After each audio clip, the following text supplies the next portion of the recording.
అధ్యక్ష సుమారుగా 10,000 మందికి పైగా కాంట్రాక్ట్ ఎంప్లాయీస్ 24 సంవత్సరాల నుంచి వాళ్ళు వెయిట్ చేస్తా ఉన్నారు, పని చేస్తా ఉన్నారు. రెగ్యులర్ ఎంప్లాయీస్ కంటే కూడా వాళ్ళు చాలా కష్టపడి పనిచేస్తూ ఉన్నారు. వారందరినీ కూడా రెగ్యులర్ చేయడానికి మనం అసెంబ్లీలో కానీ కౌన్సిల్లో కానీ బిల్ పాస్ చేసుకున్నాం. జీవో నెంబర్ 114 కూడా దానికి రిలీజ్ చేయడం కూడా జరిగింది.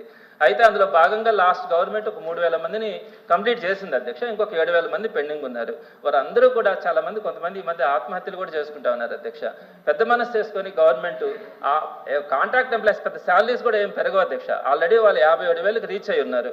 కాబట్టి శాలరీస్ కూడా పెద్ద పెరిగేది, ఆర్థికంగా కూడా పెద్ద ఇబ్బంది కూడా కాదు. కాబట్టి ఆల్రెడీ ప్రాసెస్ అంతా కూడా అయిపోయింది. అంటే ఇప్పుడు అసెంబ్లీ కౌన్సిల్లో కూడా బిల్ పాస్ అయిన తర్వాత వారి ఆ బిల్లుకి కూడా మనకి విలువ లేకపోతే ఇంకా అసెంబ్లీ మీద కౌన్సిల్స్ మీద ప్రజల్లో ఒక నమ్మకం కూడా పోయేదానికి అవకాశం ఉంటుంది అధ్యక్ష. కాబట్టి వాళ్ళు ఎంతో మంది కూడా లేరు అధ్యక్ష. సుమారుగా మా ఎడ్యుకేషన్ డిపార్ట్మెంట్ అయితే 3,000 చిల్లర మంది ఉంటారు, మొత్తం మీద 7,000 మంది ఉంటారు. ఈ 7,000 మందిని గవర్నమెంట్ కనుక రెగ్యులర్ చేస్తే వారి జీవితాలకు ఒక అర్థం ఉండటం అవుతుంది అధ్యక్ష. 25 సంవత్సరాలు పెద్ద వాళ్ళు ఎక్కువ కాలం సర్వీస్ కూడా చేయరు. మాక్సిమం ఒక 5-6 సంవత్సరాలకు రిటైర్డ్ అయిపోయేదానికి కూడా అవకాశం ఉంటుంది. సో ఆ కాంట్రాక్ట్ ఎంప్లాయీస్ కి సంబంధించి బడ్జెట్ లో ఒక స్పష్టమైనటువంటి హామీని గౌరవ మంత్రివర్యులు ఇస్తారని చెప్పి నేను ఆశిస్తా ఉన్నాను అధ్యక్ష. అలానే